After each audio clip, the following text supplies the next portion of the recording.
네, 안녕하십니까, 윤경입니다. 제1세션 제가 사회를 보게 되었습니다. 원래 예정되어 있던 그 좌장은 전북대 손현주 교수님이셨는데 좀 좌장이 이렇게 돼서 제가 대신 사회를 맡게 되었습니다. 그 제1세션은 디지털 시대 문화의 미래의 전망, 그 디지털 기술이 상당히 그 문화, 대중문화에 큰 영향을 미치고 있는 상태인데 이 부분에 대해서 좀 천착해서 여러 가지 고민들을 하고 이제 발표를 진행하실 텐데요. 제1발제자는 김홍렬 교수님이 디지털 사회에 대한 대중문화와 의 갈등과 수용, 그다음에 두 번째 발표는 박승재 한국교육개발원 연구원께서 헌법상의 문화국가의 원리와 디지털 리터러시, 디지털 시민교육을 주제로 발표를 하도록 하겠습니다. 네, 제 두 번째 발표 박승재 박사님 좀 원격으로 발표를 진행을 해야 되기 때문에 그분 양해 부탁드리고요. 각각 발표는 25분씩 진행을 하도록 하겠습니다. 토론은 오수희 교수님, 그다음에 정민석 중령님께서 진행을 하실 겁니다. 그래서 각각 한 10분, 5분 내 10분 진행하고 그 이후에 플로 토론을 진행하도록 하겠습니다. 시간에 대한 건 제가 이제 진행하면서 중간에 지적 사항을 보면서 말씀드리도록 하겠습니다. 김홍렬 교수님 제1세션 그 발표 부탁드리겠습니다. 제가 맡은 글의 제목은 디지털 시대의 대중문화의 갈등과 수용입니다. 그러니까 오늘 전체적으로 우리 학회에서 이제 발표할 그 제목이 디지털 시대 대중문화의 재구성과 함인데 주제 발표의 의미가 좀 많이 있고요. 그래서 저는 이제 문화, 대중문화, 디지털 시대의 대중문화의 어떤 가능성과 한계, 요거를 조금 정리를 좀 했습니다. 그래서 정리를 하고 언론적인 측면에서 문제 제기를 하는 걸로 일단 그렇게 내용을 좀 구성을 했습니다. 사실 이 주제가 다 이제 제출을 하려고 쓰다 보니까 쉬운 주제가 결코 아니더라고요. 그러니까 오수길 조직위원장님의 어떤 그 현란한 그 구라에 넘어가 갖고 발표를 먹고 나서 되게 쉬울 것 같았는데 생각해 보니까 되게 고민이 많았던 게 뭐였냐면은 대중문화가 디지털 시대에 제대로 논의된 적이 있었느냐라는 거를 다시 한번 언론적인 질문을 해보니까 별로 없었더라고요. 다. 그러니까 우리가 디지털 시대의 대중문화, 그러니까 그 이전에 산업 시대의 대중문화까지는 되게 편하게 수용을 했는데 디지털 시대의 대중문화의 함의가 뭐냐라고 했을 때는 산업 시대의 대중문화와 디지털 시대의 대중문화의 차별점이 분명히 존재한다는 거를 어느 정도 전제해야지 제 글의 함의가 좀 드러나는 건데 사실 자료를 조사해보고 책을 읽어봐도 디지털 시대의 대중문화의 어떤 가능성과 함의에 대해서 분석한 것들이 사실 별로 없어요. 그래서 이거는 재밌는 주제긴 한데 어려운 주제라는 생각이 많이 들더라고요. 그래서 어쨌든 간에 문제 제기하는 측면에서 한번 정리할 필요는 있겠다 싶어서 제목을 잡아봤고 시작을 했습니다. 일단 순서는요. 이렇게 좀 적어봤습니다. 대중문화에 대하여, 그 다음에 디지털 시대의 등장, 디지털 시대의 대중문화, 디지털 시대의 대중문화의 갈등과 수용인데 다 이해하시겠지만 어떤 시간적인 순서대로 한번 정리를 해봤습니다. 대중문화가 어떻게 등장을 했고 역사적인 맥락에서 그 다음에 디지털 시대의 등장이 이제 어떤 의미가 있고 디지털 시대의 대중문화는 또 어떤 의미가 있는지 그 다음에 그것들이 갖고 있는 가능성과 한계는 무엇인지 정리를 해봤습니다.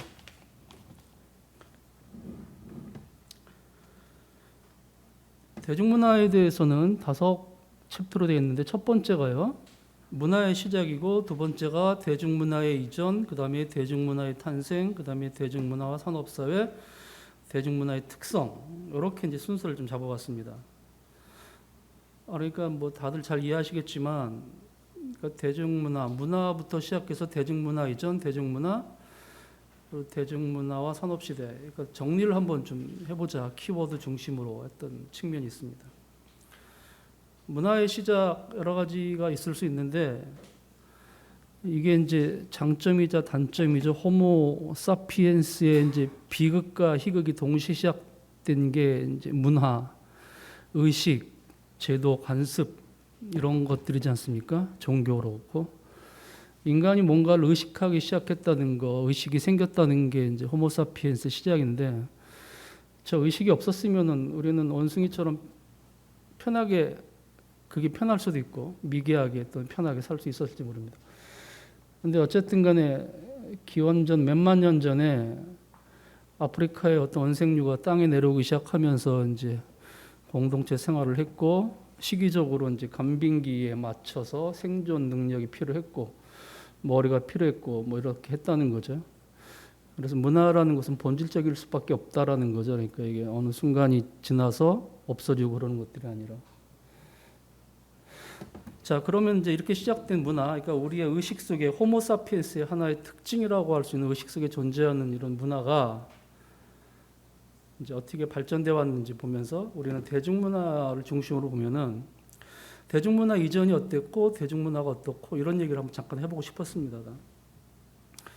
사실 저는 이제 대중문화 이전이라고 했을 때 대중문화를 얘기하고 싶어서 이걸 꺼냈는데 그 전에는 문화라는 게 사실 대중문화 이전에는 궁정문화였죠. 사실 우리나라에도 조선시대 이렇게 보면은 이제 궁정에서 돈을 주고 김홍도나 이렇게 신여원이나 맞나요? 이렇게 이제 돈을 주고 이제 그림을 그리게 하거나 이렇게 하는 것들.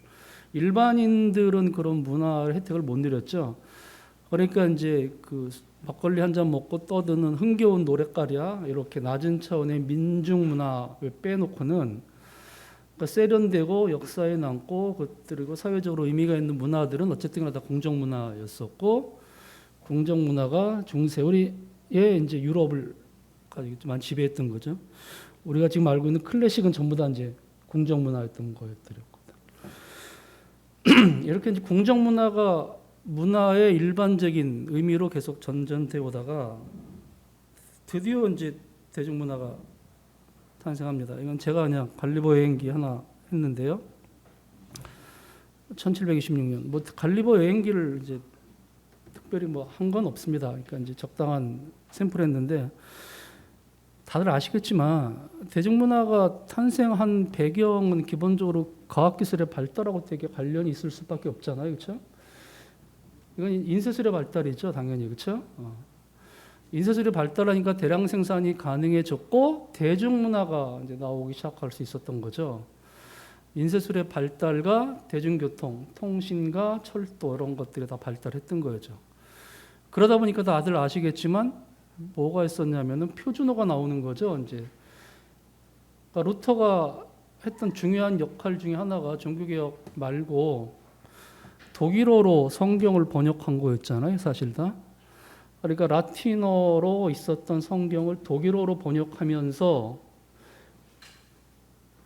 루터는 독일어 성경을 만들고 독일어를 독일 지방에서는 표준어로 만들고 독일 민중들이 글을 읽을 수 있게 만든 이런 것들하고 인쇄술하고 과학통신, 통신의 발달 이런 것들이 대중문화를 갖다가 이제 이렇게 쭉 만들어 왔던 거죠.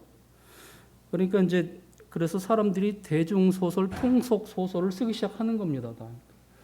걸리버 여행기는 뭐 되게 그런 거고, 그때 재밌던 주제가 다른 나라에 갔더니 뭐 이런 것들이 있더라라고 하는 이런 얘기들이 이제 사람들한테 자극을 주는 호기심이 많은 대중적인 것들이 나타나기 시작하는 겁니다.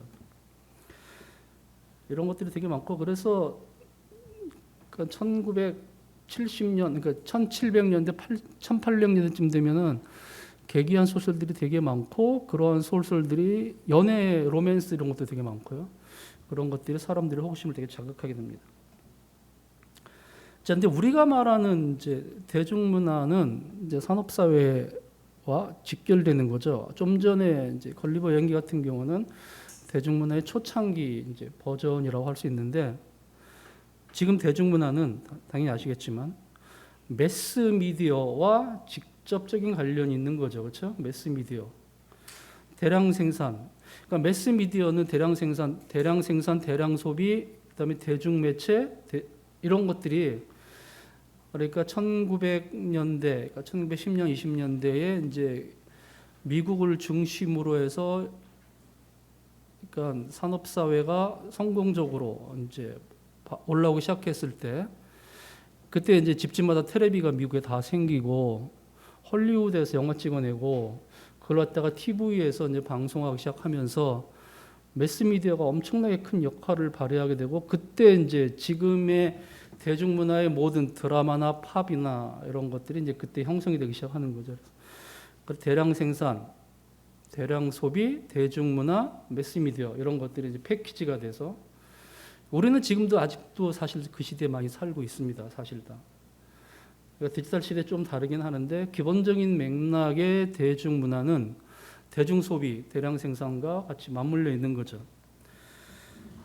여기 짤막하게 제가 멘트 한 거 보면요. 대량 생산, 대량 소비, 매스미디어 시대에 나타난 문화적인 현상, 이건 상식적인 이제 정리한 건데요. 한마디가 뭐냐, 단방향 커뮤니케이션으로 민주적인 동시에 무비판적 수용 위험성이 있다. 이거는 이제 누구나 다 상식적으로 이해할 수 있는 건데, 제가 이제 요거를 첫 번째 챕터에서 하고 싶었던 얘기는 딱 요거 하나입니다.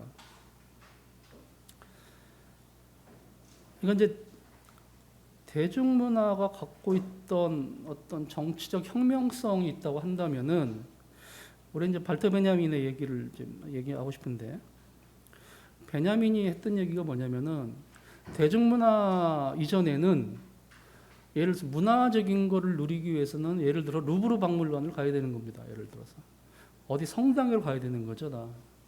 그런 성당에 가면은 큰 성모 마리아 뭐 상이나 그림 같은 게 있어요. 당연히 다. 그러면은 집에서 나와 갖고 성당에 가서 문을 열고 그 큰 성당에 들어가서 가운데 있는 성모 마리아 상을 본다 그러면은 보통 사람들, 웬만한 사람들은 아우라를 느끼게 되는 거죠. 정말 저렇게 성모 마리아가 근엄하고 뭐 존귀스럽고 이런 것들 다. 그러니까 모든 작품들은 다 하나로 존재하지 않습니까? 다. 그러니까 카피가 있는 게 아니라서. 그래서 성모 마리아 상을 딱 봤을 때 그 아우라를 느끼는 거죠. 저 뒤에 광채 같은 게 있는 거고.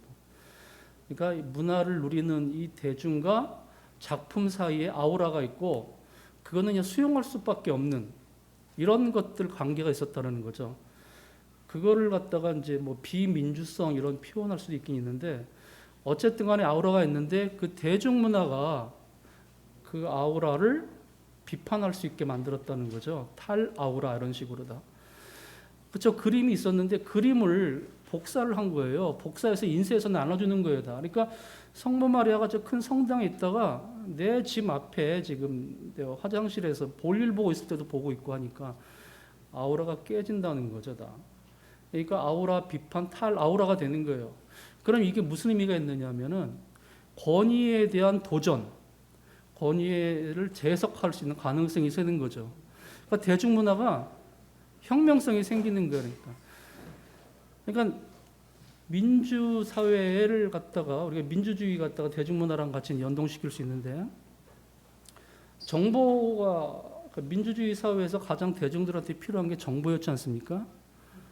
그러니까 예를 들어서 조선시대나 이렇게 궁정문화 시대는 정보가 폐쇄적이죠. 민중들한테 정보가 갈 수가 없죠. 사실 다. 언어도 모르고 잘. 그 다음에 책도 읽을 수 없는데 이 대중문화 시대에 딱 들어와서는 텔레비를 통해서건 신문을 통해서건 모든 정보가 사람들한테 공유가 되는 거예요. 다. 그 정보가 획일적일 수 있겠지만 정보를 모든 사람들한테 공유하니까 이 사람들이 내가 이런 정보를 받았어. 이 정보는 누가 똑같이 알고 있어. 나는 이 정보를 해석할 수 있어. 나는 투표권을 행사할 수 있어. 나는 내가 주체가 될 수 있어 라고 하면서 대중문화가 갖고 있을 수 있는 그런 어떤 획일성도 하나 있었지만 대중문화는 또 예를 들어서 민중을 주체로 민주주의의 주체가 될 수 있는 투표권 이런 행사를 통해서 주체로 만들 수 있는 가능성도 있다는 거예요. 그러니까 대중문화의 두 가지 얼굴이 있다는 거죠. 저는 그래서 베냐민 얘기를 통해서 그 얘기를 하고 싶었던 겁니다. 대중문화는 그렇게 해서 획일적 콘텐츠를 모든 사람들에 제공하면서 바보 상자 속에 바보가 될 수도 있었지만 또 하나는 모든 정보를 공개하면서 내가 정보를 소비할 수 있고 정보에 기초해서 판단할 수 있으니까 내가 어떤 놈이 더 좋고 어떤 놈이 나쁜 놈이 투표할 수 있겠다. 이런 혁명성이 있었다는 거죠. 그래서 이제 베냐민 얘기를 잠시 했습니다. 그 두 가지 가능성이 동시에 있었다는 겁니다. 대중문화라는 게 다. 요거까지가 이제 전제를 하고요. 그 다음에 이제 디지털 시대의 등장을 잠깐 얘기해 보고 싶습니다. 첫째는 이제 세 가지인데요. 제가 이제 하고 싶었던 게 그러니까 산업사회 디지털 시대를 도식적으로 한번 비교를 해봤고요. 그 다음에 디지털 플랫폼의 의미, 그 다음에 탈대중의 메커니즘, 이 세 가지를 한번 해봤습니다. 윤 대표님 시간 좀 되면 적당히 알게 해주세요. 네. 산업사회 디지털 시대를 이건 뭐 도식적으로 비교했는데 뭐 잘 아실 겁니다. 이제 거기에 맞는 건 아닌데 대강 이 정도로 우리가 이해할 수 있지 않을까 싶은 생각이 들어서요. 규격화와 비규격화, 대규모화, 다양화, 대중화와 분중화 이렇게 해서 이제 산업사회가 갖고 있는 매스라는 거, 대량 생산, 대량 소비 이런 것들이 디지털 시대에는 변화의 가능성이 있었다 이런 거죠. 근데 그렇다고 해서 우리가 대중사회, 대중소비, 대량 생산을 벗어나느냐 그렇진 않다는 겁니다. 그건 기본적으로 깔고 있는데 다른 솔루션들에 대한 다른 가능성이 훨씬 더 많아졌다는 거죠. 모든 것이 다 대량 생산되지 않는다는 겁니다. 그런 의미에서 이해를 하시면 좋을 것 같고요. 자, 이제 디지털 플랫폼의 의미를 잠깐 해석을 해보면은 그러니까 주체와 객체 상시적 전도라는 말을 좀 한번 쓰고 싶었던 게 뭐였냐면요. 매스미디어 시절에 주체는 방송국일 수밖에 없거든요, 당연히. 그리고 방송국에서 시간에 따라서 보내지는 콘텐츠를 우리는 일방적으로 소비할 수밖에 없었다는 거죠. 방송국에 영향을 미칠 수 있는 것은 일반 대중이 아니라 누구였습니까? 자본이었죠. 그러니까 광고주들. 그러니까 어떤 게 시청률이 많아지느냐, 그 시청률이 많은 거에 따라서 이제 광고가 더 많아지니까 또는 예를 들어서 이제 자본이 원하는 대로 이제 방송 콘텐츠를 만들고. 그러니까 주체가 항상 동일했다라는 거예요. 방송국, 권력, 자본 이런 식으로 다. 근데 이제 디지털 플랫폼은 이제 예를 들어서 이제 플랫폼이나 OTT 같은 서비스를 통해서도 많이 아시겠지만 갑자기 어떤 콘텐츠가 뜨는 거예요. 그러니까 저도 가끔 재밌게 보는 것들, 뭐 젊은 개그맨들이 만든 게 뭐죠? 뭐 조초소도 있고 무슨 폭소인가 뭐 이런 것도 있는데 몇백만이 조회수가 되는 거예요. 그러니까 웬만한 지상파나 종편의 시청률보다 더 나오는 것들이다. 그러니까 이런 것들이 지금 그러니까 매스미디어처럼 누가 운영 주체가 지금 딱 정해져 있는 게 아니라는 거죠. 그 다음에 이제 동일 공간에 존재하는 글로벌과 로컬. 그러니까 이제 예를 들어서 우리나라 매스미디어 같은 경우에는 그러니까 이제 방송통신의 규정 이런 것 때문에 외국에 있는 콘텐츠가 들어올 수 없었죠, 사실. 일본 방송이 들어오는 것도 되게 오랫동안 걸렸는데. 근데 이제 우리는 이 가상 공간 안에 글로벌과 로컬이 동시에 존재하는 거죠, 지금 다. 그러니까 이건 이제 또 다른 의미가 하나 있는 거고요. 근데 플랫폼이 전에는 그냥 글자 그대로 플랫폼이었는데, 그러니까 사실 지상파 같은 경우에 지상파나 이런 걸 플랫폼으로 보긴 힘들죠, 사실. 왜냐하면 이제 자기네 방송 콘텐츠만 이제 돌아다닐 수 있으니까. 근데 넓게 해석했다 하더라도 지금은 플랫폼 자체가 거의 네트워크가 돼갖고 누구든지 소통할 수 있고 누구든지 그 콘텐츠를 띄울 수 있게 됐다는 거죠. 이걸 저렇게 한번 정리를 해봤고요. 여기서 이제 제가 좀 문제 제기를 같이 좀 하고 싶습니다. 그러니까 디지털 플랫폼은 매스미디어에서 시작된 대중문화의 특성을 재구성할 수 있을까? 이게 이제 오늘 하고 싶었던 얘기이기도 하고요. 그렇다면 첫 번째 쌍방향은 상호 소통적인가? 이 질문을 한번 던지고 싶었던 거예요. 이 세 개의 질문에 대한 답이랄까? 나름대로의 고민이 이제 이어지는 건데요. 이것들은 이제 여러분들하고 같이 얘기해보고 싶은 거이기도 합니다. 자, 원래 디지털 시대의 쌍방향 커뮤니케이션을 우리가 되게 예찬했을 때 그 이유는 이게 이제 소통할 수 있다. 상호 소통할 수 있다. 그러니까 일방적 미디어가 아니라 상호 소통할 수 있다고 했는데 최근에 이제 일시적인 현상인지 모르겠습니다. 디지털 포퓰리즘이 워낙 강한 거예요. 그러니까 어떤 사람이 글을 예를 들어서 SNS 같은데 이제 하나 올리기 시작하면은 좋아하는 사람들은 좋다고 하고 싫어하는 사람들은 엄청나게 욕을 하는 거예요. 그럼 그게 상호 소통적이냐? 유튜브 콘텐츠를 어떤 분이 할래요? 정치적인 거 예를 들어서 되게 그런 게 많겠죠. 그런 게 인기 많으니까 올리면은 좋아하는 사람들은 막 돈을 내고 싫어하는 사람들은 막 거의 사이버 테러를 하는 거죠. 그럼 쌍방향이 되게 좋긴 한데 이게 상호소통적이냐? 이게 지금 일시적인 현상이냐? 원래 기술 디지털 테크놀로지가 들어왔을 때 쌍방향이 되게 환호를 받았었고 환호를 받았던 이유 중에 하나는 이렇게 하면 좀 더 남하고 소통 잘할 수 있고 많은 사람들하고 서로 신뢰를 주고받을 수 있는 어떤 사회를 구축할 수 있겠다 이런 얘기였었거든요. 근데 그러냐 이런 문제를 한번 제기하고 싶고요. VOD는 네 빨리 하겠습니다. 그러니까 지금 우리가 보는 텔레비 방송은 VOD가 아니지 않습니까? 시간 정해주는 받는 거고 VOD는 본인들이 원할 때 볼 수 있는 거잖아요. 모든 게 다 유튜브나 OTT 전부 다 기본적으로 VOD죠, 다. 그럼 VOD 같은 경우는 개인을 원래는 자유롭게 하기 위해서 이제 시작을 했던 건데 그럼 그 자유로운가? 그러니까 예를 들어서 7시 뉴스를 꼭 보기 위해서는 7시에 그 자리에 있어야 됐어요. 근데 지금 그렇지 않거든요. 7시 뉴스를 9시에 봐도 된다는 거죠. 다. 그럼 이 VOD가 우리를 좀 더 자유롭게 할 수 있는가? 아니면 그게 아니라 사람들은 선택을 지가 하면서 자발적인 선택이라고 하면서 결국은 확증 편향에 더 몰입된 게 아닌가라는 생각을 해볼 수 있다는 거죠. 그리고 세 번째가 네트워크의 어떤 여러 가지 장점이 있는데 네트워크가 중요한 건가 아니면 네트워크 속도가 중요한 건가 이런 거죠. 이런 문제점들을 한번 생각해 보고 싶었고요. 그럼 이제 디지털 시대 대중문화를 할 때 첫 번째가 이거고요. 두 번째, 세 번째 이렇게 한번 정리를 해봤습니다. 자, 디지털 시대 대중문화는 어떻게 재구성될 수 있을까? 첫째, 아우라의 파괴와 바보상자가 산업사회의 대중문화의 두 가지 특성 중에 하나였어요. 그러니까 대중민주주의를 그러니까 우리가 대중민주주의, 그러니까 민주주의 이런 것들을 통해서 직선제 개헌 이런 것들도 다 그런 크게 보면 그런 맥락이고요. 여전히 또 이제 우리가 바보상자라고 하는 이렇게 부정적인 측면이 있었거든요. 그런데 이제 디지털 시대에는 소셜 미디어나 디지털 플랫폼의 영향력이 계속 확대되는 거예요. 그러면서 인플루언서가 등장하죠. 근데 여기서 말하는 인플루언서는 여러 가지 측면이 있는데 기존의 질서에 맞지 않지만 자기 콘텐츠나 자기 목소리를 해서 영향력을 발휘할 수 있는 사람이라는 거죠. 물론 이제 사람들이 좋아하는 콘텐츠를 많이 올리니까 자본에 종속될 가능성이 많은데 어쨌든 간에 영향력은 되게 클 수 있는 가능성이 많다는 겁니다.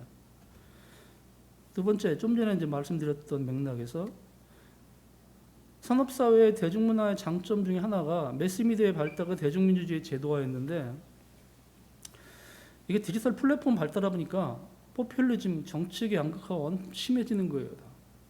이게 이제 디지털 시대 대중문화의 특성인데 저도 고민스럽고 여러분들의 나중에 질문도 필요한 게 뭐냐면은 이걸 일시적인 현상으로 볼 거냐 10년, 20년 사이에 장기적으로 가면 없어질 거냐. 그러니까 트럼프였나요? 트럼프가 이걸 되게 많이 했잖아요. 그 트위터 정치를 많이 했잖아요. 그러니까 공식적인 백악관 발표 이전에 트위터로 먼저 장사를 하는 거예요, 다.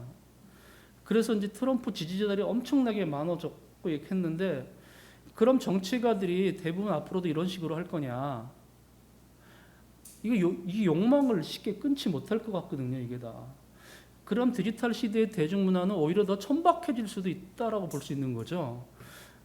그러니까 이런 우리가 지금 원하는 거는 디지털 테크놀로지의 상호 소통성 이런 것들 때문에 정치적 다양성을 갖다가 좀 얻고 대중문화가 좀 더 숙성되기를 바라는 건데 그렇지 않을 수 있다라는 거예요.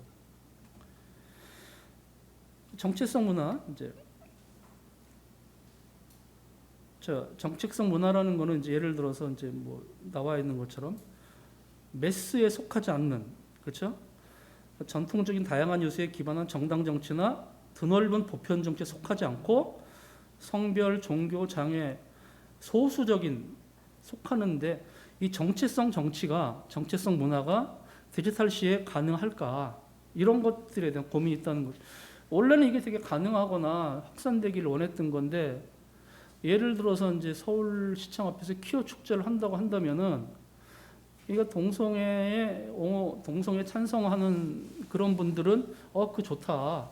그동안 우리가 숨어서 했는데 이제는 할 수 있다라고 해서 했는데 근데 그 반대 세력이 더 많이 등장하는 거예요, 사실 다.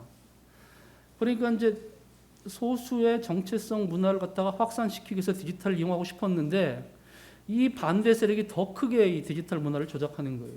이럴 가능성이 있다라는 거죠. 그래서 이제 거의 다 했습니다. 이제 3페이지 남았는데요. 그러니까 디지털 시대의 대중문화의 갈등과 수용을 보면은 자 이제 특성을 이제 세 가지로 한번 제가 분석을 해왔습니다. 첫 번째는 디지털 시대의 대중을 다중으로 한번 해석을 해보자. 이거는 데리다의 이제 컨셉을 제가 잠깐 들어왔는데요. 대중은 그러니까 매스니까 설탕 덩어리, 우리가 그런 비유 많이 하잖아요. 설탕 덩어리는 하나하나는 맛이 없지만 깰 수 없지만 이게 네모난 설탕 덩어리 다 집어넣어야 달잖아요, 다. 그러니까 하나하나는 의미가 없지만 전체는 단.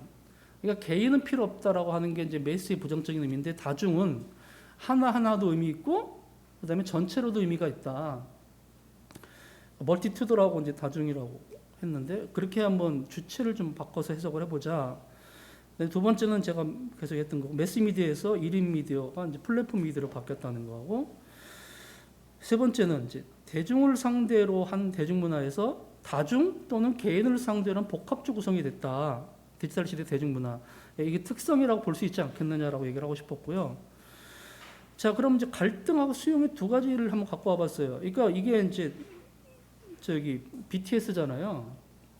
근데 많은 분들이 BTS를 해석할 때 그러니까 디지털 시대의 한국 대중문화를 전 세계에 알린 되게 중요한 뭐 계기 이런 거라고 생각하는 거예요. 근데 저는 여기에 대해서 조금 그 디지털 대중문화와 BTS랑 관련이 있느냐 그건 좀 아니라고 보는 거거든요. 다. 그러니까 이거는 어떤 자본의 힘이나 한국적 어떤 그 스타 시스템의 성공 이런 거라는 거죠. 이게 이제 대중문화학교에 상관이 있다고 보진 저는 안 해요. 디지털 시대 대중문화하고는 사실 다. 근데 이제 옆에 있는 거는 이제 뭐 아시겠지만 퀴어 축제 이런 건데 이런 것들은 디지털 시대 대중문화의 어떤 여러 가지 새로운 형태의 사례로 볼 수 있는데 이러한 것들은 되게 부정적으로 인식이 된다는 겁니다. 사실 다. 두 가지 사례를 들었고요. 그래서 제가 얘기하고 싶은 이제 마지막 결론이 이겁니다. 이제 대중문화의 1단계, 2단계, 3단계를 혹시 이렇게 분류할 수 있지 않을까라고 했던 건데요. 그러니까 디지털 시대 대중문화입니다. 그러니까 이제 우리가 아우라가 이제 산업 시대 이전에 아우라가 갖고 있던 걸다가 산업 시대의 탈아우라가 됐는데 여기에서 이제 아우라를 본격적으로 비판하면서 디지털 시대의 대중문화가 대중성과 혁명성을 동시에 가질 수 있는가? 이게 이제 첫 번째 단계라고 한다면은 두 번째 대중문화 2단계는 대량 생산과 대량 소비에 조응하는 문화로서의 대중문화. 이게 이제 2단계라고 볼 수 있다라는 거죠. 근데 마지막 제가 얘기하고 싶었던 게 3단계인데 우리는 대중문화의 3단계가 디지털 시대 대중문화의 가능성이라고 봤을 때 우리에게는 새로운 공간이 생겼다는 겁니다. 가상 공간이라고 하는. 근데 산업 시대에는 새로운 공간, 가상 공간은 존재하지 않았거든요. 다. 새로운 공간에서 새로운 개인. 근데 그 개인은 어떤 개인이냐면 산업 시대의 개인은 소비의 주체로서만 개인이었는데 디지털 대중시대에는 소비와 생산을 동시에 한다는 거죠. 그래서 왜 프로덕션과 소비에서 프로슈머라는 개념이 있지 않습니까? 가상 공간에서의 새로운 개인의 출현은 문화의 다양성을 만들 수 있고 문화의 다양성이 지금 되게 저항을 받고 있는데 이 저항을 뚫고 새로운 문화를 만들 수 있지 않을까라고 하는 하나의 가능성을 좀 보고 싶었던 겁니다. 그래서 제가 이제 발표하는 내용은 어쨌든 질문을 좀 던져놓고 싶었고 여기 계신 분들의 토론과 그 이후의 발표를 통해서 좀 더 세련된 의미를 구축하면 좋지 않을까라는 생각을 하게 됐습니다. 여기까지 발표 마치겠습니다. 감사합니다.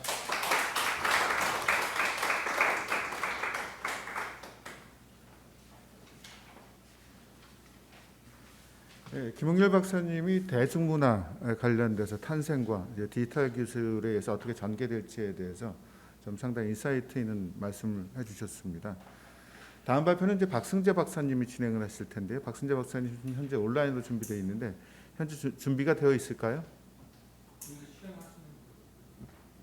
예?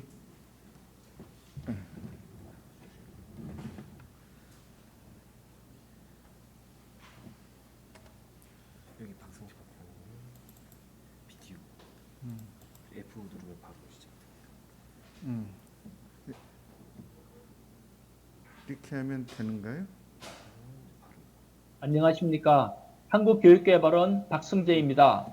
오늘 사단법인 미래학회 파괴학술대회에서 제가 발표할 주제는 헌법상의 문화국가 원리와 디지털 리터러시, 디지털 시민교육에 대한 것입니다. 저희 발표에 앞서 먼저 질문을 던지고 시작하도록 하겠습니다.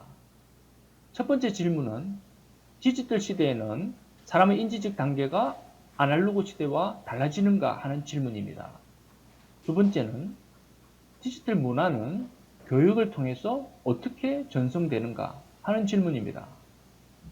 세 번째 질문은 디지털 문화에 국가는 어떤 형태로 개입을 하는가 하는 질문입니다. 그리고 네 번째는 디지털 리터러시와 디지털 시민 교육은 서로 상호간에 어떤 관계를 설정하고 있는가 하는 질문입니다. 저는 이 네 가지의 질문을 토대로 저희 발표를 하도록 하겠습니다. 먼저 문화에 대해서 살펴보고 시작하도록 하겠습니다. 문화는 협의의 문화 개념과 광의의 문화 개념이 있습니다. 우리가 협의로 문화라고 했을 때는 문학이나 예술에서 얘기하는 것 같이 정신적이고 물질적으로 진보된 상태, 세련되거나 교양 있는 모습을 말하는 것입니다. 문화인, 문화생활 이런 얘기를 할 때 말하는 것이 협의의 문화라고 할 수 있습니다. 광의의 문화는 한 사회에서 공통적으로 나타나는 독특한 생활 양식을 의미합니다. 사회 구성원들이 후천적인 학습을 통해서, 교육을 통해서 공유하고 있는 행동 양식과 사고 방식을 말하는 것입니다. 그래서 오늘 컨퍼런스의 주제인 대중문화도 광의의 문화라고 보시면 되겠습니다. 그럼 문화정책이란 무엇인가? 문화정책은 시대에 따라서 변천 과정을 거쳤습니다. 초기 자유주의 사상이 지배할 때는 국가가 문화에 간섭하지 않는 문화 불간섭 정책을 취했습니다. 그런데 국가 절대주의 사상이 지배하던 시기 또는 해결의 국가관이 지배하던 시대에는 국가가 문화에 적극적으로 간섭하는 그런 정책을 취했습니다.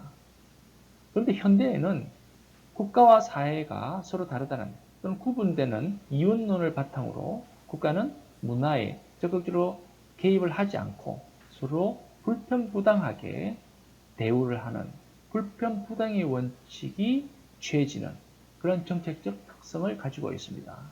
다만 문화국가에서의 문화정책은 문화 그 자체에 초점을 두는 것이 아니고 문화가 생겨날 수 있도록 풍토를 조성해주는 데 그치고 있음을 우리가 먼저 알고 시작해야 될 것 같습니다. 그래서 문화정책 내지는 문화와 관련된 국가의 시책들은 문화 그 자체에 개입하거나 간섭하거나 관계된 것이 아니라 문화의 풍토를 조성하는 데 초점이 맞추어져 있음을 강조드리고 싶습니다. 그렇다면 이런 문화정책에 대해서 헌법이 제시하고 있는 가치 기준은 무엇인가?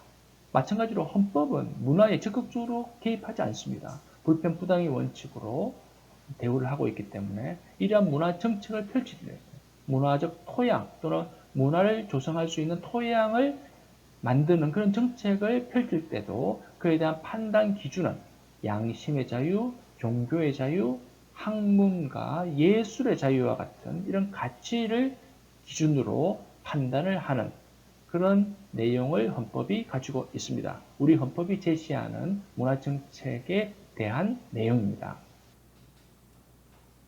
헌법상의 문화국가제도는 교육입니다. 무상 의무교육제도와 평생교육제도를 우리 헌법에서 문화국가제도로 담고 있습니다. 그리고 여기에 더하여 교육의 자주성과 전문성, 정치적 중립성, 그리고 대학의 자율성을 헌법에서 보장해주고 있습니다. 따라서 헌법상의 문화국가제도는 교육과 관련된 제도를 명시적으로 담고 있다는 것을 알 수가 있는 것입니다. 그럼 이 교육은 특징을 지니고 있습니다. 교육이란 것은 빠를수록 효과적이라는 것을 헤크만의 연구에 의해서 발견할 수가 있습니다. 그리고 이로부터 우리의 정책적 시사점 또는 문화정책 내지는 문화제도로서의 교육, 이 교육을 펼칠 때 우리가 미리 알고자 하는 또는 알아야 하는 것으로서는 첫 출발점이 공정하고 공평하고 기회가 균등한 것이 중요하다는 것을 알 수 있습니다. 왜냐하면 나이가 어릴수록 교육의 효과는 크기 때문에 어린 나이에 출발점이 공정하게 시작되어야 우리 인간 사회에서 문화시민으로서 또는 우리 교육 제도를 사회에 펼칠 때 효과적이고 공정하게 그리고 그 결실도 잘 맺을 수 있기 때문입니다. 그래서 교육은 빨리 시작할수록 좋고 그 시작은 공정하게 기회가 균등하게 이루어지는 것이 우리 헌법이 예정하고 있는 그런 내용이라고 할 수 있습니다. 그러면 제가 발표드릴 이런 리터러시에 대한 내용을 본격적으로 논의해 보도록 하겠습니다. 우리가 리터러시라는 얘기를 많이 합니다. 리터러시라는 것은 우리말로 문해력이라고 할 수 있습니다. 문해력.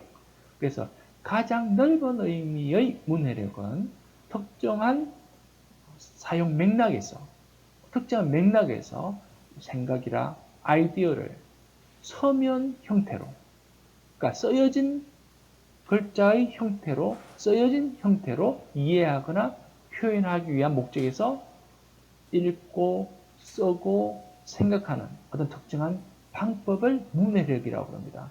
굉장히 포괄적으로 우리가 정의하는 것이고 이런 우리가 개념상으로 관념상으로 문해력 내지는 리터러시라고 했을 때는 읽고 쓰고 생각하는 것인데 그것이 문자화되어 있는 것을 가정해서 문해력을 기른다 내지는 교육에서 문해력을 위해서 교육을 시킨다라고 얘기를 하게 됩니다. 그러면 이러한 문해력이라는 것은 결국은 좀 전에 말씀드렸듯이 읽고 쓰고 생각하고 여기에 추가적으로 대화를 통해서 커뮤니케이션이 되어야 우리의 문해력이 사회의 문화인으로서 또는 문화정책으로서 또는 대중문화와 관련돼서도 문화제도로서 문해력이 기능을 다할 수 있는 것입니다. 그런 이런 문해력이라는 것도 결국은 우리가 어떤 개념을 가지고 그 개념을 인지를 해서 개념 정의를 인지해서 그걸 이미지와 서로 연동되어 가지고 파악을 하고 그러한 패턴을 머릿속에서 계속 인식과 저장을 하고 그것이 각각의 연결고리가 형성됨으로써 새로 저장되고 연결되고 해서 창의력이 나타나는 그래서 인간의 교육이라는 기능 내지는 인지 기능이 이런 문해력을 바탕으로 시작된다고 볼 수가 있습니다. 그래서 이 문해력은 우리가 창의력을 가질 수 있는 창의적인 인간, 문화적인 인간이 되기 위한 기본적인 전제로 문해력을 가지고 있어야 그게 가능하다는 것을 알 수가 있습니다. 그러면 디지털 시대에는 이런 문해력이 과연 달라지는가? 좀 전에 말씀드렸던 이 문해력이라는 내용은 아날로그 사회를 상정해서 만들어진 개념 정의였습니다. 그러면 디지털 시대에는 그러한 개념 정의가 달라지는가? 형태나 양상이 달라지는가? 하는 얘기입니다. 우리가 디지털 시대를 얘기할 때는 아날로그 시대와는 다르다 또는 전혀 다른 사회적 특징을 가지고 있다는 것을 강조를 많이 합니다. 그렇다면 디지털 시대 또는 디지털 리터러시, 디지털 문해력은 기존에 우리가 정의한 리터러시와 어떤 식으로 다르냐? 다르다면 뭐가 다르냐? 하는 그런 부분에 대해서 우리가 논의가 필요하다고 생각됩니다. 그래서 디지털 리터러시에 대해서 논의하고 있는 그런 내용들을 보게 되면 먼저 디지털 리터러시란 뭐냐? 이 정의부터 먼저 한번 짚고 넘어가야 될 필요가 있습니다. 디지털 리터러시는 기본적으로 정보에 접근하고 관리나 분석하고 평가하는 그런 그런 기능을 통해서 새로운 지식을 구성을 하고 창조하고 커뮤니케이션을 통해서 타인과 커뮤니케이션을 하기 위해서 디지털 기술 또는 디지털 도구들을 사용하는 그런 개인의 관심사라든지 태도 또는 능력을 통칭해서 디지털 리터러시라고 얘기를 하고 있습니다. 좀 전에 우리가 리터러시라고 얘기했을 때도 굉장히 포괄적이지만 디지털 리터러시라고 했을 때도 굉장히 포괄적인 개념 정의를 가지고 있습니다. 단지 여기에서는 기존의 디지털 리터러시와 기존의 리터러시의 차이점은 디지털 기술과 커뮤니케이션 도구들이 들어온다는 차이가 나타나고 있습니다. 그래서 디지털 기술을 바탕으로 해서 리터러시 개념이 설정되고 있음을 발견하고 이에 대한 구체적인 내용들을 한번 살펴보도록 하겠습니다. 먼저 디지털이 뭡니까? 디지털이라는 것 자체는 우리가 아날로그 디지털이라고 했을 때 우리 현실 세계는 아날로그 세계라고 할 수 있습니다. 그럼 디지털 세계는 뭐냐? 디지털이라는 것 특징은 뭐냐? 기본적으로 가장 큰 차이는 전자기술을 바탕으로 해서 펼쳐지는 세상이라고 볼 수 있습니다. 그래서 전자기술이 바탕으로 되지 않는 아날로그와의 차이가 발생할 수밖에 없는 것입니다. 그런데 전자기술이 왜 중요하냐? 전자기술 내지 디지털이라는 것은 우리 아날로그 세상, 실생활에서와 차이가 나는 것은 이런 디지털을 통해서 우리의 인간의 활동법이 내지는 인간의 기능을 확장하는 그런 기능을 하기 때문에 이게 굉장히 인간 생활에 굉장히 중요하다는 것입니다. 마치 이런 미디어라든지 도구라든지 수단을 우리가 잘 이해를 하게 되면 그것은 인간을 확장시키는 기능을 할 수 있기 때문에 그래서 매개체가 굉장히 중요하다는 것을 우리 철학자 마샬 맥루한의 얘기에서 책에서 이런 아이디어를 찾을 수가 있습니다. 그래서 디지털이라는 것 또는 전자기술이라는 것이 인간의 역할을 또는 기능을 확대할 수 있기 때문에 인간 생활에서 굉장히 중요하다는 말씀을 드릴 수가 있는 것입니다. 그러면 구체적으로 디지털 리터러시가 어떤 내용을 담고 있느냐 하는 것을 한번 살펴보도록 하겠습니다.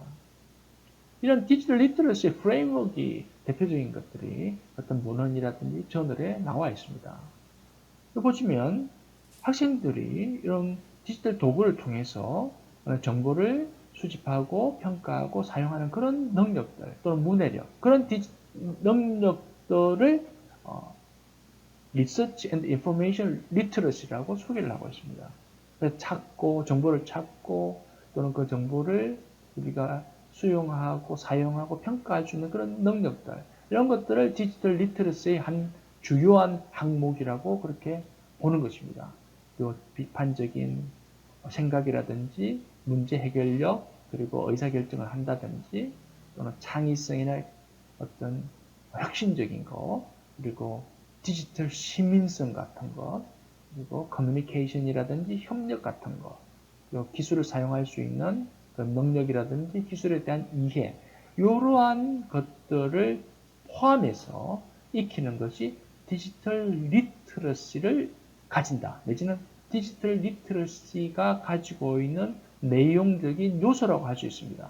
그러니까 보게 되면 체계적이라고 하기보다는 굉장히 포괄적으로 디지털과 관련된 문해력을 얘기하는 그런 정의적 요소를 만들기 위해서 갖춰져 있는 여러 항목을 모아놓은 것이라는 그런 느낌을 가질 수가 있습니다. 그리고 우리가 디지털을 얘기할 때 디지털 영역을 구분을 하고 있습니다. 주로 선진국가에서 이런 내용들을 만들어서 교육에 사용하고 혹은 이러한 내용들을 행정적인 문서라든지 제도화시키는데 사용을 하고 있습니다. 그래서 주로 10가지의 디지털 영역을 설정하고 있습니다. 그 영역을 좀 상위 개념으로 3가지의 영역으로 카테고리를 만들어 놓았습니다. 이런 3가지 영역을 being online, well-being online, right online으로 해서 카테고리를 묶어 놨는데 이 내용도 들여다보면 디지털에 어떻게 접근을 할 것인가 하는 요소 또는 그 디지털의 포용성이라든지 그리고 이 학습이라든지 창의성 이런 각각의 세부적인 항목 요소들, 구성 요소들을 카테고리로 묶어서 상위 개념으로 being online. 그러니까 온라인을 한다는 것이죠. 그다음 well-being은 온라인을 잘 한다는 것이고, right online은 온라인을 둘러싸고 벌어질 수 있는 어떤 권리 개념이라든지 윤리, 권리 개념 같은 것과 관계되는 그런 책임과 의무들, 권리들, 프라이버시들 그런 부분들을 묶어서 right online으로 카테고리를 묶어놨습니다. 사실 이것도 좀 자기적으로 영역을 설정해서 만들어 놓은 것 같아요. 그래서 10가지의 디지털 도메인을 설정을 하고 이것을 유럽을 중심으로 많이 사용을 하고 있습니다. 시티전십이라는 뭐냐? 예전에 공민교육을 한다든지 사회과 교육에서 시민성과 관련된 내용들을 다룬 적이 있습니다. 이 시민성이란 결국은 우리가 현대국가에 살면서 개인과 국가 간의 관계를 얘기하는 것입니다. 그래서 개인은 국가에게 세금을 내고 병력의 의무를 지고 국가에 복종하는 다면 국가는 개인을 보호해주는 그러한 서로의 관계를 얘기하고 그리고 이런 시민성에는 자유와 책임을 수반하는 그러한 개념적인 함의를 가지고 있습니다. 그래서 시민성이라는 개념을 브리타니카 사전은 이렇게 설명을 하고 있습니다. 그럼 디지털 시민성이란 결국은 디지털에서의 시민의식 내지 시민성을 의미하는 것인데 그러한 것도 마찬가지로 디지털 도메인 상에서 그러한 시민성을 설명을 하고 그에 대해서 정의를 내리려고 노력을 하고 있습니다. 그래서 유럽을 중심으로 유럽 의회에서 이런 디지털 시민성을 위해서 교육을 하고 디지털 시민성이라는 개념 정의를 하고 그런 디지털 시민성을 기르기 위한 디지털 시민교육을 시작하는 그런 주요 그 동인이 되었다고 말씀을 드릴 수가 있습니다. 그래서 이런 디지털 시민성 역시 그런 9가지 엘리멘트를 가지고 그 구성 요소를 가지고 있습니다. 이러한 내용들을 뒤에서 좀 더 상세히 살펴보면서 이에 대해서 논의를 한번 해보도록 하겠습니다. 그에 앞서서 디지털 시민성 내지 디지털 시민교육에 앞서 우리가 지금 최근 들어서 많이 듣는 세계 시민교육 글로벌 시티즌십 에듀케이션인 것과 디지털 시민교육은 과연 어떻게 차이가 있느냐? 같은 것인가? 서로 다른 것인가? 이런 의문을 가질 수가 있습니다. 세계 시민교육, 글로벌 시민교육, 그리고 디지털 시민교육. 디지털 시민교육은 최근에 등장하기 시작한 것이고 세계 시민교육은 물론 이것도 최근이지만 꾸준히 논의되고 있는 그런 내용입니다.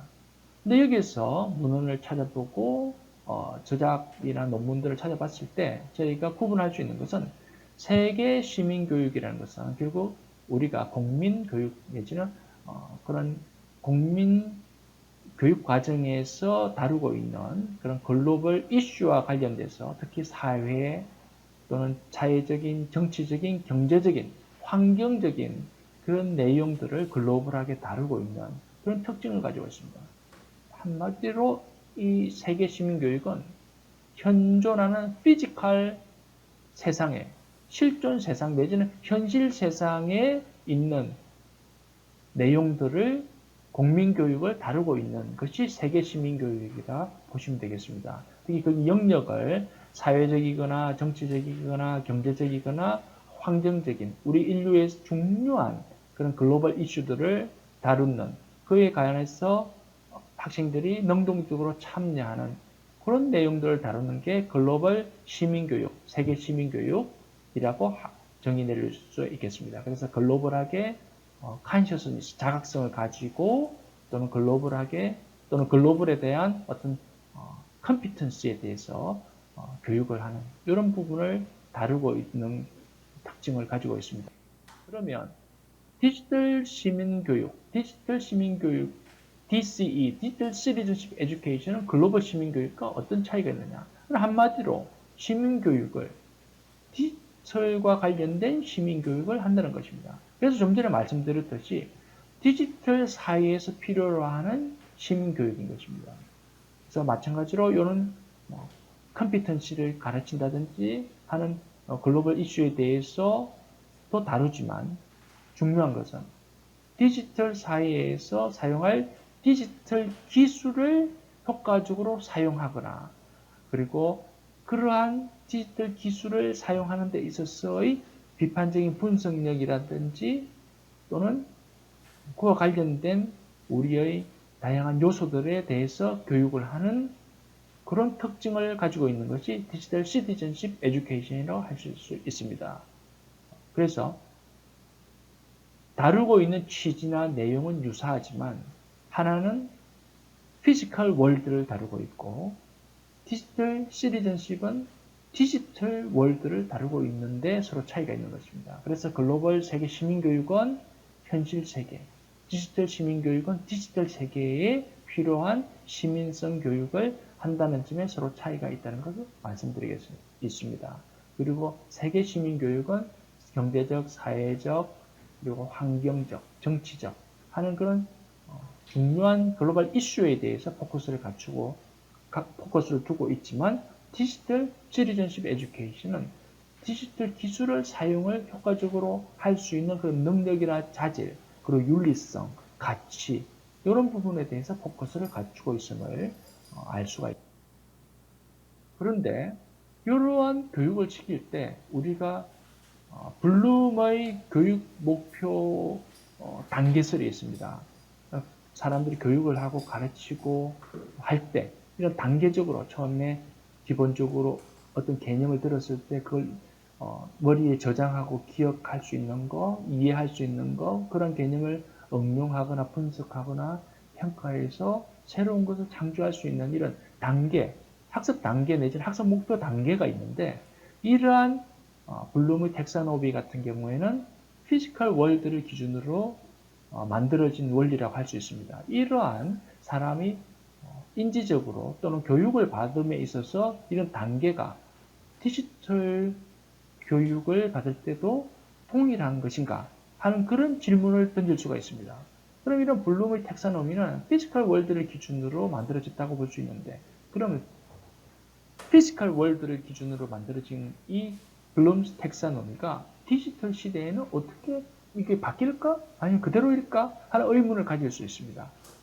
이에 대해서 한번 살펴보면 아날로그 세계와 디지털 세계가 다르기 때문에 인간의 인지적 기능 내지는 단계는 차이가 없습니다. 기본적으로 어떤 내용을 우리가 인지했을 때 또는 교육을 받았을 때 제일 먼저 하는 게 기억이 남아야 됩니다. 그래서 기억할 수 있는 거. 그걸 이해를 해야 됩니다. 개념 이해를 해야 되는 거. 그걸 적용할 수 있는 정도로 상위 개념으로 올라가는 것이고 그게 적용을 하고 분석을 하고 평가를 한다든지 창조를 할 수 있는 그런 고급 단계로 올라가는 그 과정이 결국 디지털에도 디지털 기술을 이용하고 디지털 사회에서의 그런 제반 기능이라든지 가치들을 이해하고 인지할 때도 마찬가지로 그런 교육을 시킬 때 마찬가지로 블룸의 텍사노미의 기본 원칙은 그대로 그 과정을 거치되 단지 거기에 수반되는 툴이 달라진다는 걸 알 수 있습니다. 여기 옆에 이제 그 툴들이 여기 나와 있는데, 이 툴들은 디지털 기기 내지 디지털 기술들의 발달에 의해서 등장하게 되는 매체들입니다. 그래서 이러한 매체들이 기존의 피지컬 월드에서 다루지 않는 새로운 기기들이 등장하기 때문에 이런 툴이 다를 뿐이지 우리가 그런 디지털 시민교육을 할 때도 마찬가지로 그런 인지 단계 내지는 교육 목표를 단계별로 올라가면서 우리가 새로운 교육, 디지털 교육을 받을 수밖에 없다 하는 것을 파악할 수가 있습니다.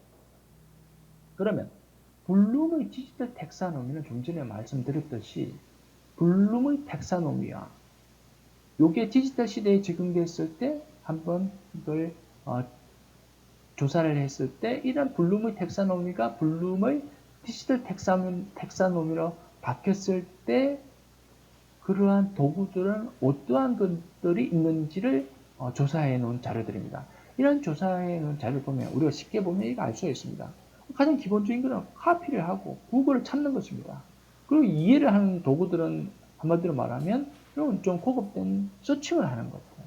그 다음에 적용을 한다는 것은 이런 것들이 에디팅을 한다든지 프레젠팅을 한다든지 하는 그런 기능들. 그 다음에 이런 게 이제 상위 개념으로 올라가서 평가 기능이라든지 창조적 기능이 있는데 이런 창조적 기능은 한마디로 블로깅을 한다든지 또는 팟캐스팅을 한다든지 출판을 한다, 전자출판을 할 수 있는 그런 기능을 가진다든지 하는 그런 상위 개념으로 올라가는 것을 우리가 블룸의 텍사노미에 있어서 크리에이팅 기능이라고 할 수 있는 것입니다. 그렇기 때문에 툴이 달라지는 것이지 인간의 인지적 기능은 변함이 없다는 것입니다. 그러니까 생물학적인 인간에 있어서의 인지적 단계는 크게 변하지는 않고 단지 그런 생물학적인 인지 과정에 있어서 인풋 기능이라 할 수 있는 이 툴들이 달라진다는 것을 알 수 있습니다. 그래서 디지털은 현실 피지컬 월드와 차이는 나지만 그 차이는 결국은 도구적인 수단에서 차이가 있음을 알 수 있습니다. 그래서 우리가 유럽 의회에서 디지털 시티즌십 교육을 했을 때 주요한 디지털 시티즌십 에듀케이션의 중요한 부분이 디지털 시티즌십 또는 디지털 리트러시 교육을 시키는 것이 주요한 내용들입니다. 그래서 그 리트러시를 가르칠 때 있어서의 컴피턴시를 구성하는 그런 프레임워크 자체는 이렇게 아까 전에 제가 말씀드렸듯이 좀 자기적이라고 했지만 이런 구분을 통해서 세 가지의 영역 그리고 10개의 디지털 도메인을 가지고 한 축으로 하고 그 다음에 우리가 컴피턴시라고 할 수 있는 컴피턴시를 구성하는 이런 knowledge, 지식이라든지 critical understanding 이런 비판적인 이해력이라든지 스킬이라든지 태도라든지 가치라든지 하는 이런 컴피턴시를 구성하는 요소들과 축대 축으로 해서 이 축을 기준으로 세부 항목들을 이렇게 만들어서 이것이 디지털 시티즌십 에듀케이션을 구성하는 세부적인 내용 요소들이 되겠습니다. 보게 되면 아직은 이 부분이 체계적이라고 하기는 어렵고 제가 이 지표들을 분석을 해봤을 때 이런 부분은 여러 팀이 모여서 작성되어 가지고 이게 재분류를 해서 모아놓은 것으로 비춰집니다. 그래서 유럽의회가 이런 전문가들이 모여서 만들어진 이러한 프레임워크를 가지고 디지털 시티즌십 교육을 디지털 시민성 교육을 추진하고 있다는 것을 말씀드리고 저희가 이런 것을 분석을 해서 우리나라에도 이런 부분들을 도입할 수 있는 것은 도입을 하고 우리가 디지털 시티즌십 교육을 위해서 우리도 한국식으로 할 수 있는 것들은 고안을 해내고 그리고 공통으로 유럽이라든지 해외 선진국과 같이 맥을 할 수 있는 것들은 또 그에 따라서 같이 할 수 있는 것들을 파악을 해서 사용할 수 있도록 그런 측면에서 저희가 조사를 하고 분석을 해보았습니다. 그러면 이 컴피턴시라는 건 좀 전에 말씀드렸듯이 이런 기능들입니다. knowledge라든지 critical understanding이라든지 스킬이라든지 태도, 가치 이런 것들을 구성하고 있고 그다음 디지털 도메인도 이런 10가지 도메인을 가지고 이 항목들을 세부 항목들을 구성을 해서 교육을 시킨다는 것이죠. 그런데 이러한 디지털 시민교육을 시키는데 좀 전에 제가 언급했듯이 아날로그 시대를 대상으로 만들어진 블룸의 교육 목표 단계설이 그 기준이 디지털에서는 툴만 바뀔 뿐 그 과정은 같다고 말씀드렸는데 우리가 미래학에서 하나의 질문을 던질 수가 있습니다. 과연 싱귤레리티 시대에 또는 싱귤레리티에 접어들어서도 과연 그럴까? 1995년 5.31 교육개혁 이후 그 교육체제, 한국의 교육체제는 지금까지 이어져 오고 있습니다. 근데 2020년 코비드19를 기하러 우리 교육은 온라인으로 옮겨갔다고 볼 수가 있습니다. 그러니까 교육의 대전환이 코비드19이라고 하는 이런 전염병, 아주 강한 전염성 질환 내지 전염병을 통해서 우리의 교육이 대전환을 맞이하게 됐습니다. 25년 정도가 걸렸습니다. 5.31 교육체제에서 2020년까지가 25년 정도 기간이 지났고, 코비드-19를 기준으로 해서 앞으로 25년이 지나면 우리가 과학기술에서 많이 언급되고 있는 싱귤레리티 시대에 접어들게 됩니다. 그렇다면 우리가 지금 논의하고 있는 디지털 시민교육에 있어서 우리의 인지적 기능이 그러면 지금의 논의와 과연 같을 수가 있느냐 하는 그런 질문을 던질 수가 있습니다.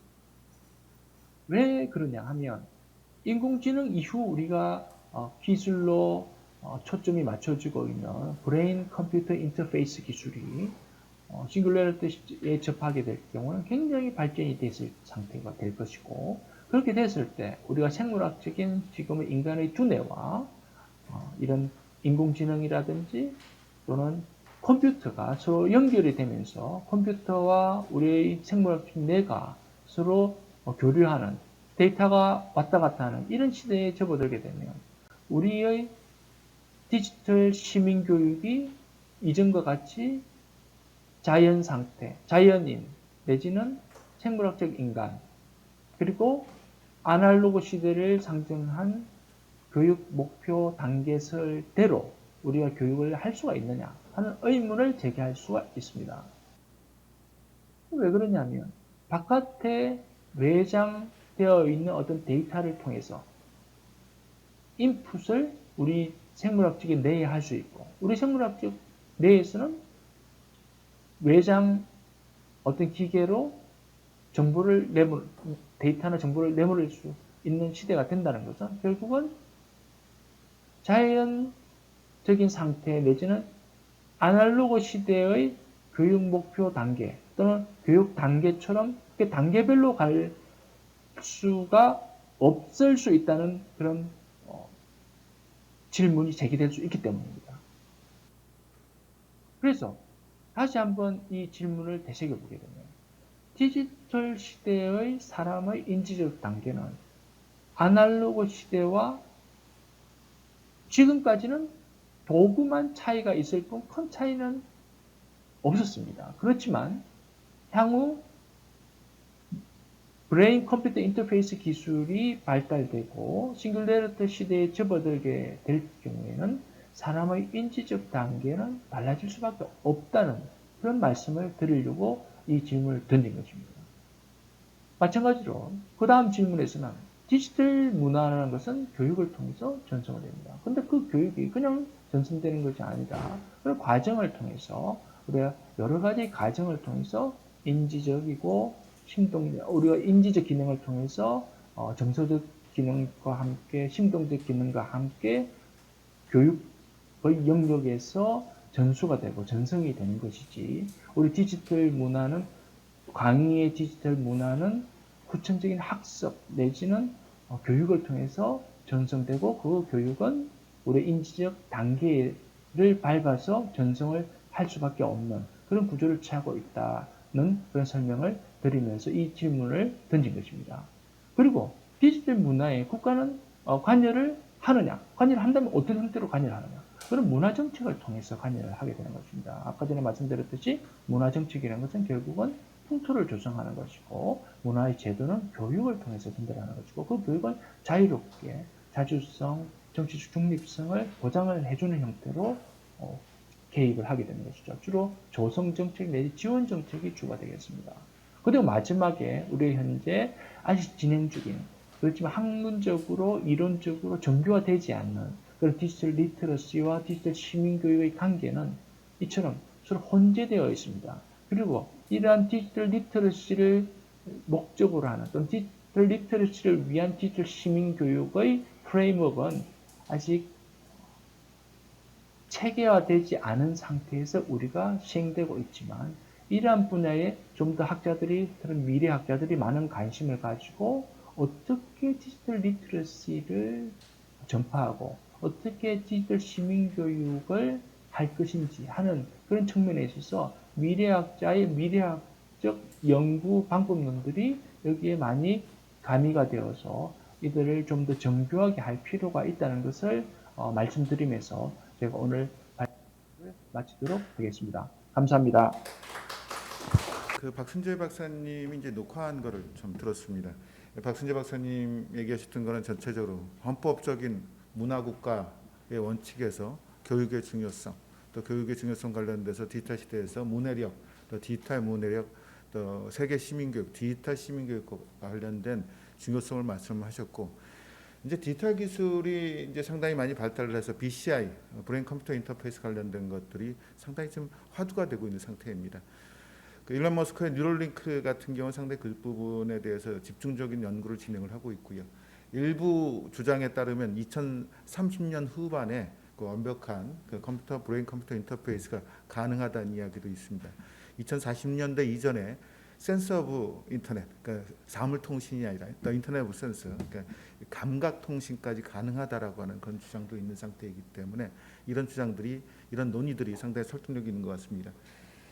두 분의 이제 발제자를 모시겠습니다. 먼저 오슬기 교수님, 그 다음에 정민섭 중령님께서 발제를 맡아주겠습니다. 우선 오슬기 교수님이 발제를 그 토론을 진행을 해주시기를 부탁드립니다.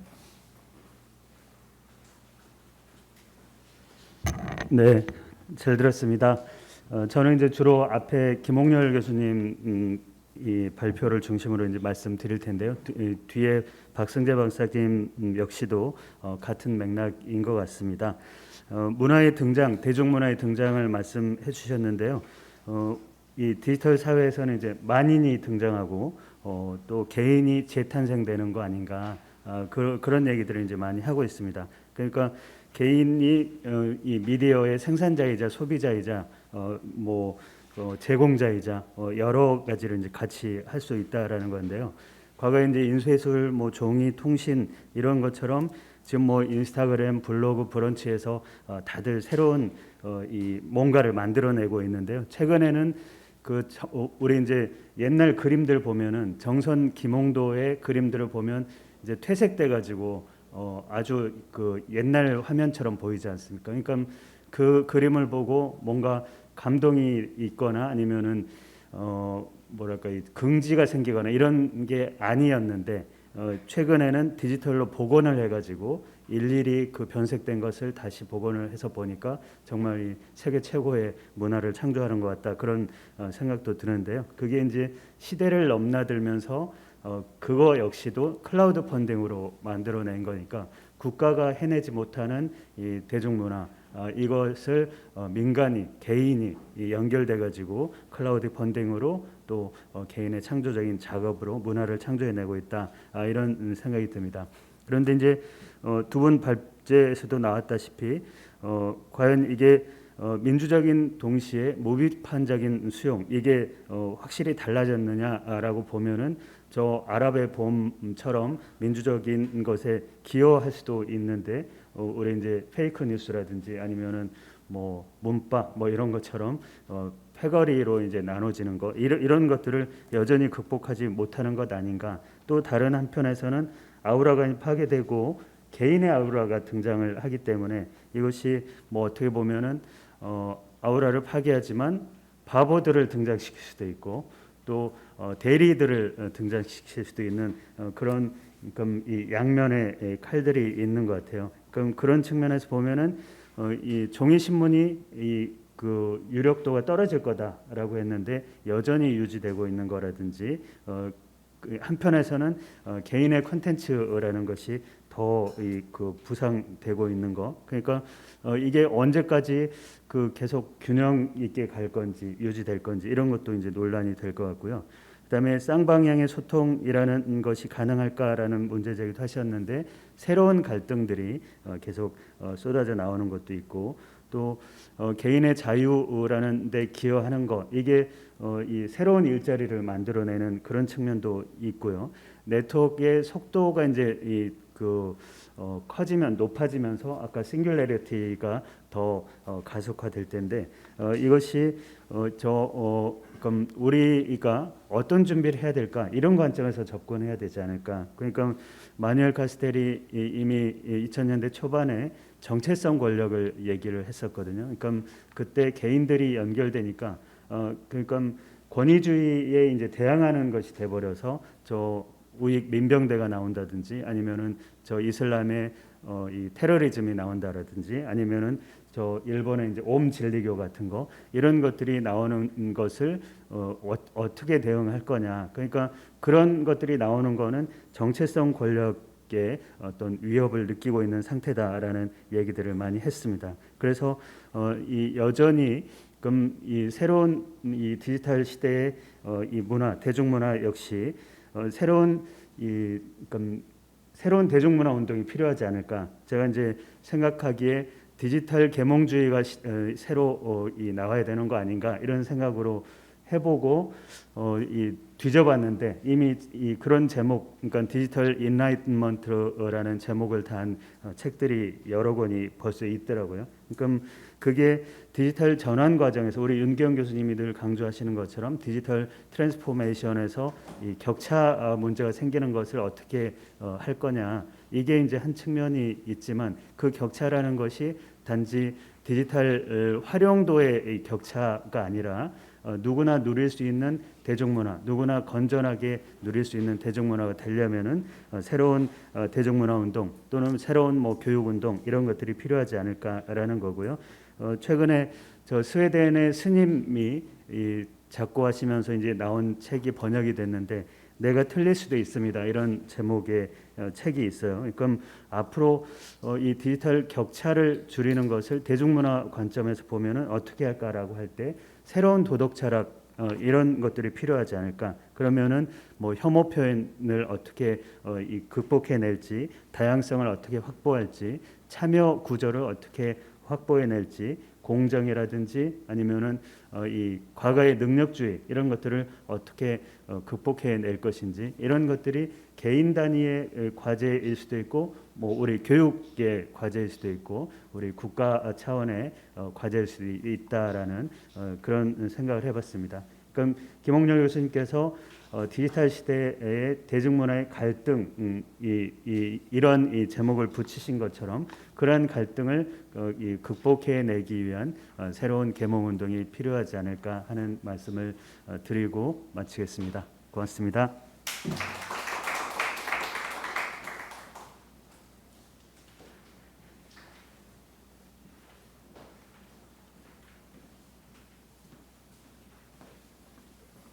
예, 안녕하십니까. 육군 미래혁신센터에 근무하고 있는 정민섭입니다. 저는 박승재 박사님 발표에 대한 토론을 진행하도록 하겠습니다. 박승재 박사님은 이제 디지털 시대에 들어서면서 그 인지적 지능이 이제 뛰어난 인간보다는 감성적 사고가 뛰어난 인간이 이제 부각될 것으로 전망을 하면서 오히려 기계의 정보를 해석하고 활용하는 것을 이제 큰 의미를 두어야 하는 시대가 도래한 것 같다고 말씀을 하셨습니다. 또한 그 박사님 발표에서 제시했듯이 디지털 사회에 적용한 부류를 이제 디지털 시민으로 명명을 하고 또 디지털 시민이 되기 위해서는 그냥 되는 것이 아니라 블룸의 텍소노미 그래프에서 제시했듯이 외우는 거, 이해하는 거, 활용하는 거, 분석하는 거 이러한 단계들을 학습을 통해 가지고 진화할 수 있다라고 말씀을 하셨습니다. 그리고 이제 브레인 컴퓨터 인터페이스 BCI가 이제 뇌와 기기를 연결을 해가지고 이제 전극이나 전파 이러한 실험들을 통해 가지고 이제 사람의 생각을 또 정보를 읽어내는 이런 기술들이 이제 발전이 될 거고 또 싱귤레러티라고 하는 인간의 지능을 모두 합친 것보다 이제 AI 지능이 높아지는 시대를 2045년경으로 전망을 이렇게 하셨습니다. 그래서 이 디지털 네트워크는 러닝 네트워크와 또 디지털 뇌가 이 정보를 복잡하고 신속성을 바탕으로 해가지고 이제 인간의 뇌와 기계의 뇌가 비슷해지는 시대가 오는데 이러한 디지털 시민 교육은 유럽의 교육 정책을 그 가장 핵심적으로 프로그램을 통해 가지고 디지털 기술을 활용한 비판적 분석을 교육시킴으로써 인권과 민주주의 문화를 존중할 수 있는 그런 것들을 벤처마킹 해야 될 것으로 생각을 합니다. 그래서 개인적으로 지금 이제 제가 느끼고 있는 디지털 시대의 어떤 느낌들을 좀 첨언을 하자면 벌써 지금 인간의 감성적 사고는 인스타그램에서 그 MZ 세대들이 잘 표현을 하고 있습니다. 또 인공지능을 도입한 중국 같은 경우는 국가 차원에서 뭐 인공지능 은행원, 계산원 이런 걸 하다 보니까 이제 노인들이 또 인공지능을 활용하지 못해서 도태되는 디지털 문맹 형상, 또 사회적 이슈가 돼가고 있습니다. 또한 디지털 시민 교육을 위해서는 사람들에게 디지털에 대한 우려보다 또 긍정적인 인식도 교육을 시켜야 되고, 또 인공지능의 윤리 문제가 대두되고 있는 것에 대한 거부감도 해소를 해야 되겠습니다. 그래서 디지털 시민 교육과 이 문화의 문제는 첫 번째로 국내의 디지털 기술에 대한 긍정적인 사례를 잘 만들어서 시민들이 거부감을 없애도록 해야 되고, 또 사회적 약자가 이제는 뭐 돈이 없는 사람이 아니라 디지털 문맹, 즉 뭐 노인이나 장애 이런 분들이 이제 교육을 잘 받을 수 있도록 그런 배려를 해야 된다고 생각을 합니다. 세 번째로는 또 인공지능, 또 고도의 지능을 지닌 기계들을 부담 없이 활용할 수 있도록 제도적 지원도 동반이 되어야 될 것으로 생각을 합니다. 이제 제가 느끼고 있는 디지털 리터러시 사례를 좀 설명을 드리면, 예를 들어 제가 커피숍에 갔는데 이제 포인트도 있고 뭐 쓰는 것들이 많이 있음에도 불구하고 이런 것들이 이제 뭐 적립이라든지 이런 것들도 이제 많이 못하는 사례가 있고, 과거에 썼던 뭐 주유소라든지 백화점에 있던 어떤 캐시백 이런 것들도 많이 있는데도 불구하고 뭐 휴대폰을 바꿔다든지 또 유효기간이 지나가지고 이런 것들을 아예 그냥 사용도 못하고, 그러니까 결국 금융 치료가 필요한 이제 세대가 돼버리는 것 같습니다. 그래서 이러한 키워드가 이제 금융 치료, 그다음에 법적 제도적 그 헌법적인 문제들을 얘기하셨지만, 예를 들어서 이제 인공지능이 진화 발전하면 의사나 판사도 이제 인공지능이 이제 역할들을 할 건데, 수술이나 법 집행을 할 때 인간의 이제 중대한 판단을 놓고 이제 결론적으로 책임의 소지들이 따를 것 같습니다.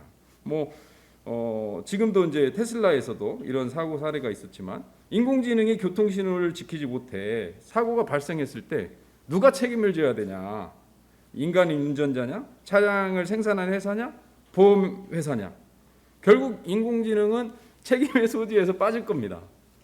그래서 뭐 또 다음 사례를 보면 이제 왓슨에서 이제 암을 진단하는 의사.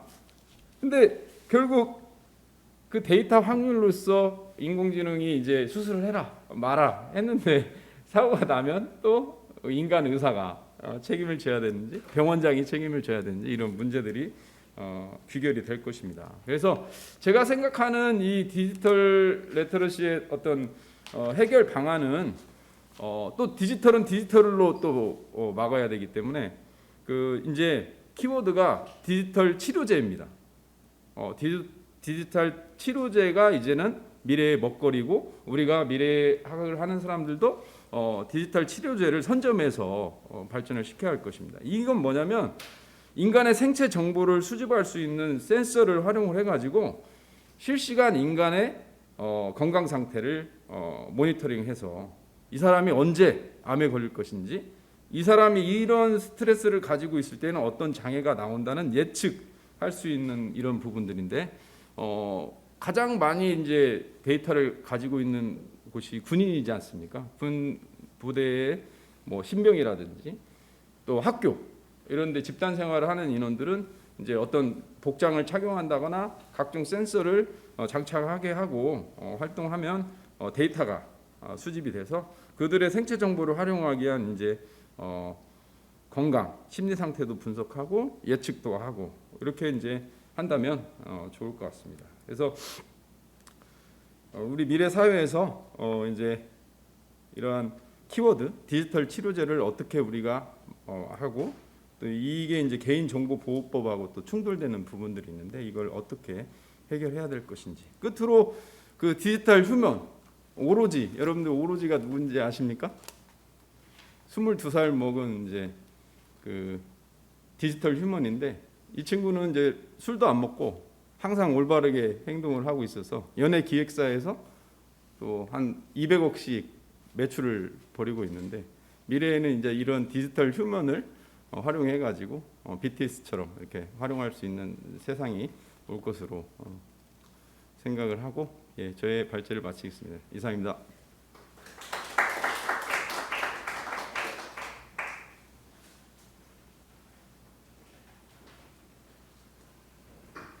예. 오슬 교수님, 정준원 감사합니다. 저희 이제 좀 더 생각을 확대하는 토론 발제를 해주셔서 또 생각이 시야가 상당히 넓어졌습니다.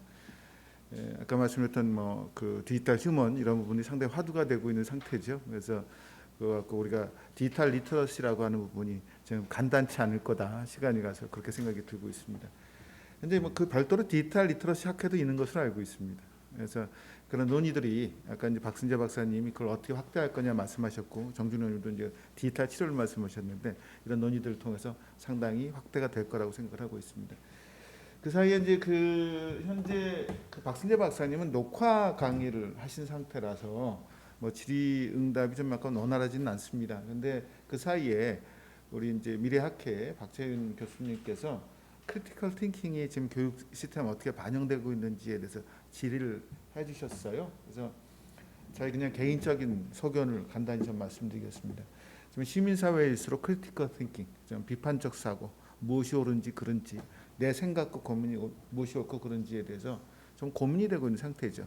더더구나 포스트 트루스 사회, 뭐 진실 자체가 중요한 게 아니라 그런 다른 어떤 그 진실 위의 것들 이런 것이 중시되는 사회에서 크리티컬 띵킹은 더욱 중요해질 겁니다.